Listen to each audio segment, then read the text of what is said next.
After 5 months of relative peace, the war in Ethiopia between the federal government and the Tigray People's Liberation Front resumed on August the 24th. The fragile humanitarian truce, which allowed aid into Tigray, where tens of thousands have died and millions have been left displaced, collapsed after hostilities flared up between the warring factions. It's still not clear what ignited the resurgence in fighting. It's now back to the drawing board, where until now, mediation efforts by the African Union, the United States, European Union, and the United Nations all reached a deadlock.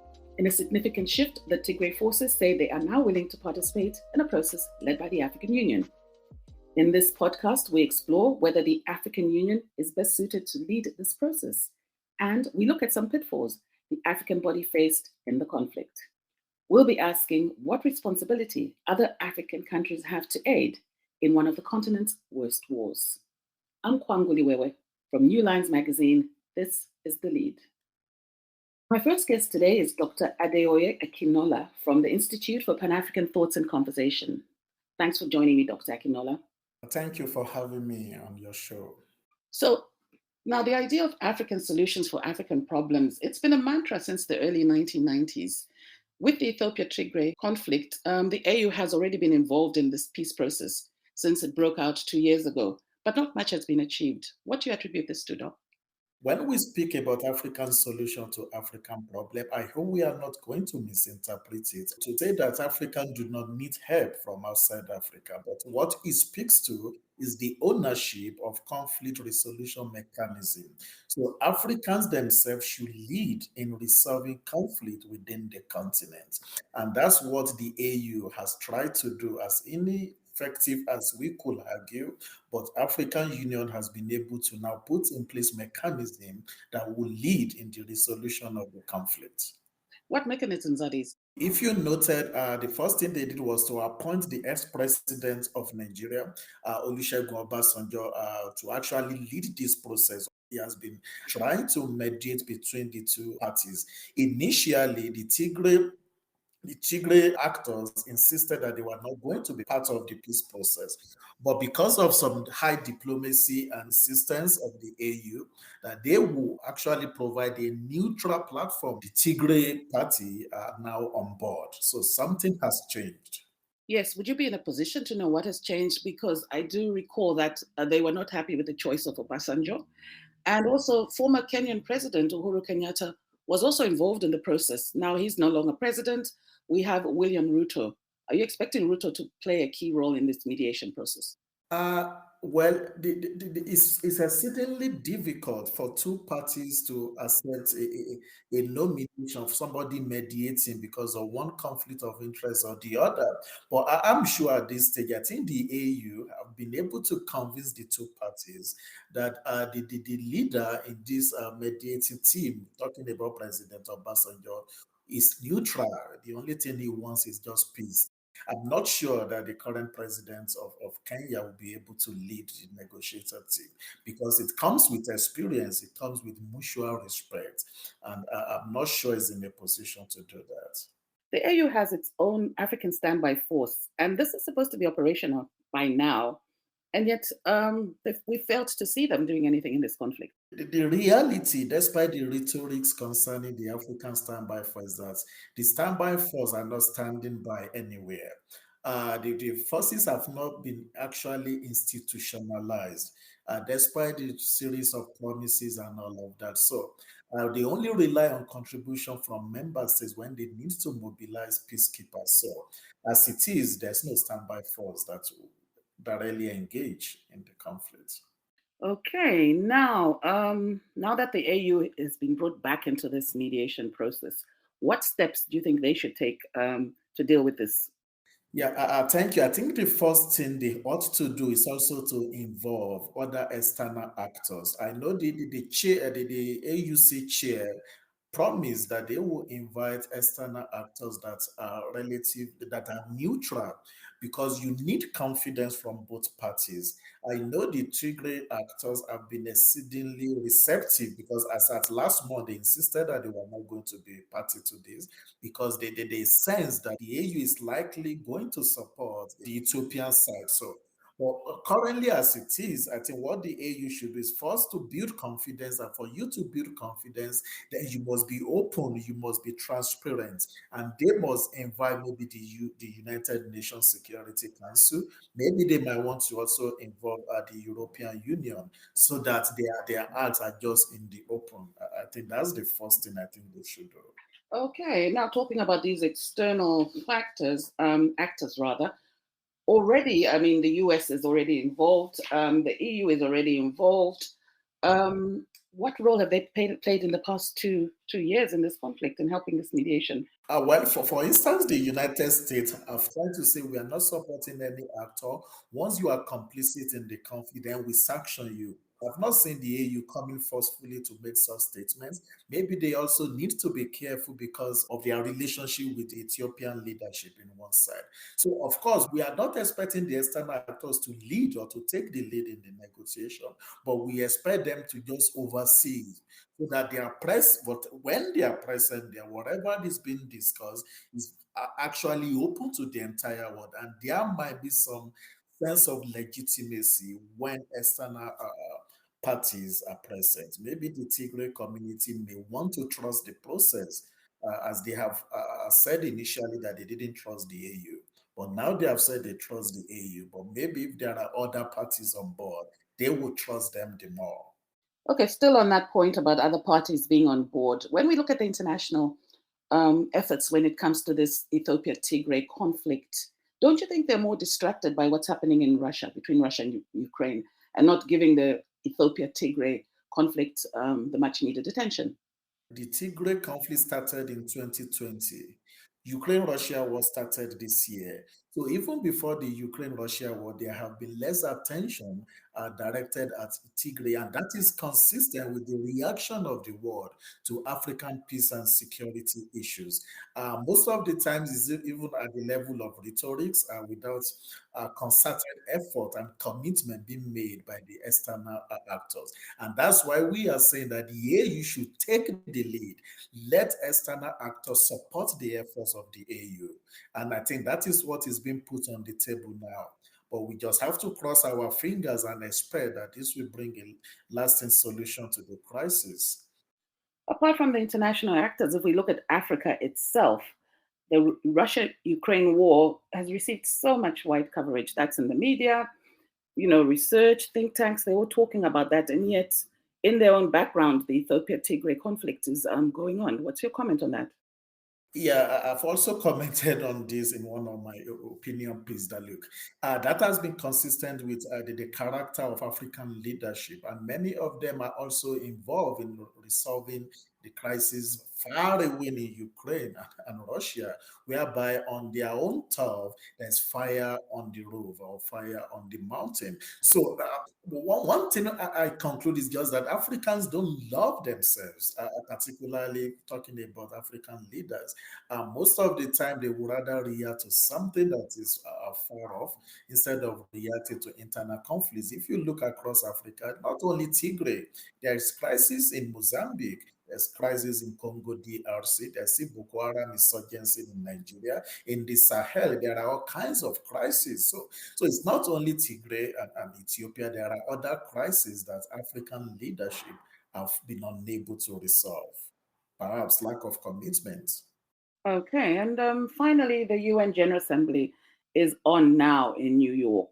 Do you expect this Ethiopia Tigray conflict to be on their radar? It's not, it can be on their radar, but for years, the Darfur have been on the radar of the UN. For years, the Malian crisis have been on their radar. For years, Boko Haram insurgency have been on their radar. But the question is, have they been able to muster the commitment that is required to resolve this conflict?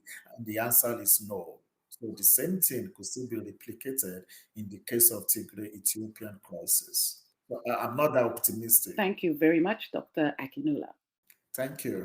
That was Dr. Adeoye Akinola from the Institute for Pan-African Thoughts and Conversation.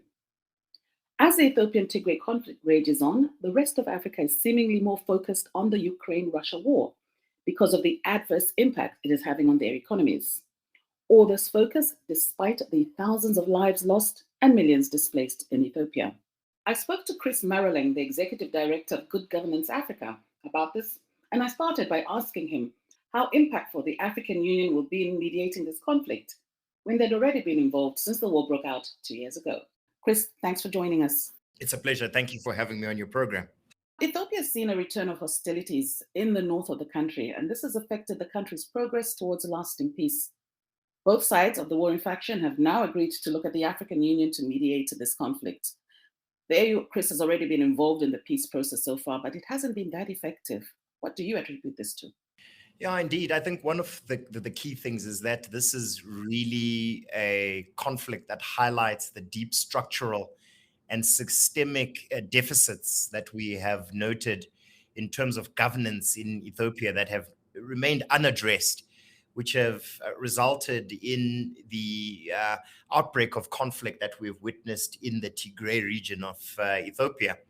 And as a result of this, any attempt to bring about a peaceful resolution to this conflict will have to address these deep systemic and structural features that I talked to, and ultimately address the consequences of bad governance and poor institutions that do not really have the capacity to address the real grievances that are faced by many regions in Ethiopia. So does the AU actually have the capacity to do this now that they've already been on board anyway? Well, look, it's not so much whether the AU has the capacity to do this, but whether there is the possibility of developing a kind of settlement that addresses these structural and systemic aspects that I am talking about today. And I think that it is, whether it's the AU or the United Nations, what is quite clear is that what is actually required is a reformation of not just the institutions, but very much the manner in which politics is carried out in Ethiopia. Okay. So now let's move on. The Russia-Ukraine conflict broke out February the 24th, and this gripped the world's attention, with the global community. They're all rallying around it in an attempt to resolve this conflict. Now we look at President Macky Sall of Senegal. He visited Russia in June. We've seen envoys from both Ukraine and Russia visiting Africa. Now my question to you is, are African leaders themselves giving this conflict more attention than what's happening in their own backyard with Ethiopia? One of the key things that we have noted since the outbreak of the conflict in Ukraine is that it has had significant impact, not just on the rest of the globe, but specifically on Africa. And here I refer to aspects related to inflationary pressures that have been caused by inavailability of commodities such as fuel, petrol, diesel, and other such commodities, which Ukraine was exporting to the African region. But more importantly, what we've seen has been the impact of supply chain disruptions, particularly with fertilizers that come to Africa, that go into the agricultural production processes in Africa. This has had a significant impact on Africa. So the war in Ukraine, even though it occurs in Eastern Europe, does have significant ramifications, both in terms of inflation, in terms of supply chain, in terms of availability of important commodities in Africa. And as a result, Africans and African politicians and leaders together have begun to pay increasing attention to the consequences of this conflict. So it's supply chain disruptions in Africa, inflation versus thousands of lives lost in Ethiopia, millions displaced. Is that a fair thing to say? It's unfair because this is an unfair dichotomy. You see, Kwangu, just because you are chewing gum doesn't mean you must sit down. You can walk and chew gum at the same time. And what we're saying is that African leaders certainly must be focused on bringing about peace and security on the African continent, and must also understand their place in the globe, and similarly participate to cushion Africa from impacts of instability as they may occur all across the world. Okay. So, talking about the AU and its role, do you think they have the financial and institutional capacity in the first place to deal with crises such as the one in Ethiopia, what's happening in Mozambique? Yes, they have some capacity.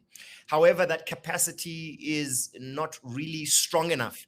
I think one of the key things that has seized African leaders, especially when we talk about reforming the African Union to make it more effective, to make it more impactful, is really also ensuring that Africa and the AU in particular develops the internal capacity to address the complex challenges that face Africa, that do not just emanate from the continent itself, but really from across the globe. Okay. And the idea of African solutions to African problems, we've been hearing this, Chris, since the early 1990s, but still no solutions. Well, that is exactly what we want. We want Africans to develop those solutions. We want an African Union that has the capacity to be a partner for these important interventions that must be led in many ways by the African Union.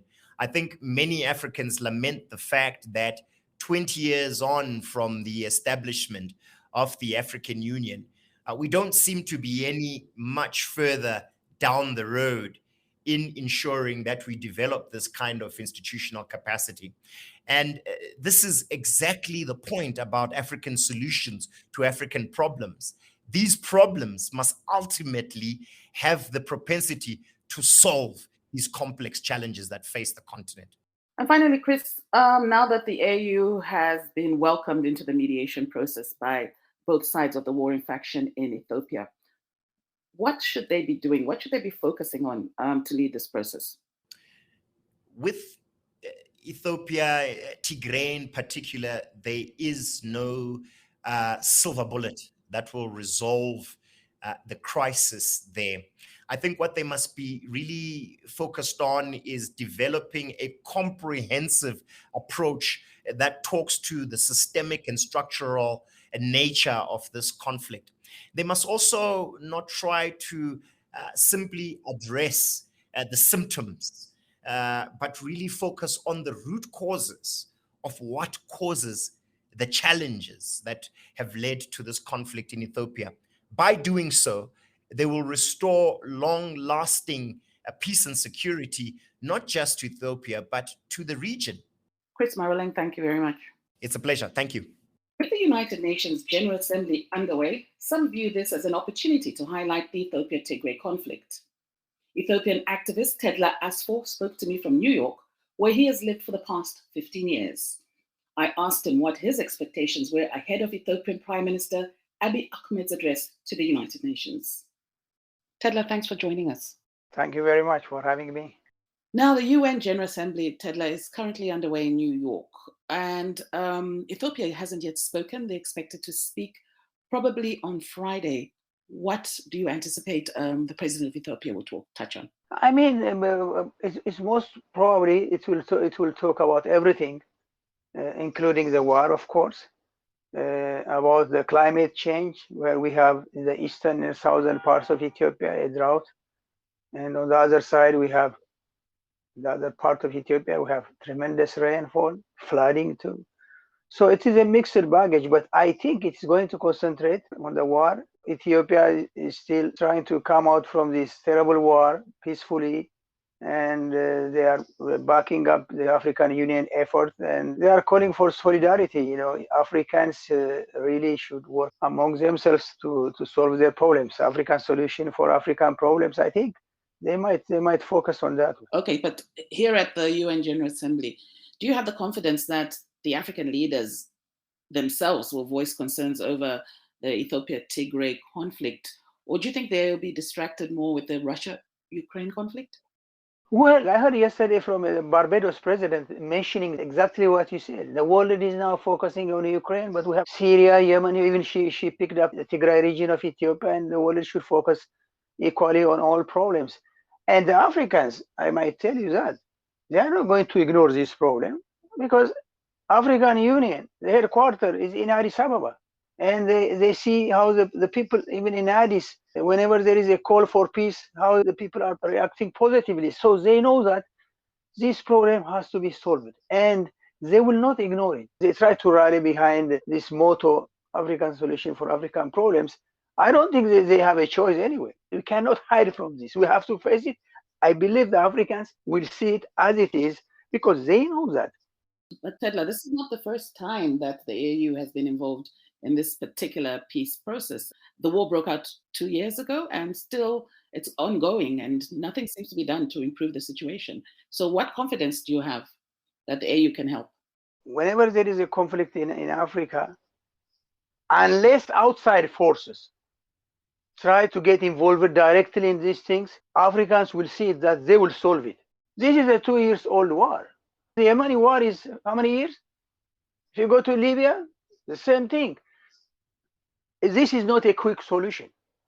They know that this crisis rooted in the political process. They know that. Okay, so I think I heard you earlier say, you talked about these external actors. Are you saying that we do not need them involved in this conflict? Actors like the US, EU? Foreign powers, if they give them any role, maybe they can help us in some, expertise, advice, or whatever, but you cannot keep them in the process. That's why I said that I really believe that European Union, UK, and United States are not impartial. And we know that they want to have their mark on this problem. They want to tell us that Africans, we are not capable of solving our own problems, and that has to stop. Okay, Tedla, so you've clearly said that the AU and Africans can solve this. What steps do they need to take to solve the problem? Okay, as the commissioner said, or Obasanjo said, they have to call for peace process, but they cannot now declare that there should be a ceasefire. So they have to wait, then the negotiation will start. I think so. I think the negotiation will start soon. Okay, thank you very much. I appreciate that. This has been The Lead, the New Lines Magazine podcast. You can follow Chris on Twitter at Chris Maroleng, Tedla at Yegodananwit, and Adeoye at IPACT. This episode was produced by Joshua Martin and hosted by me, Kwangu Liwewe. For more like this, subscribe to The Lead on your favorite podcast app. Thanks for joining us.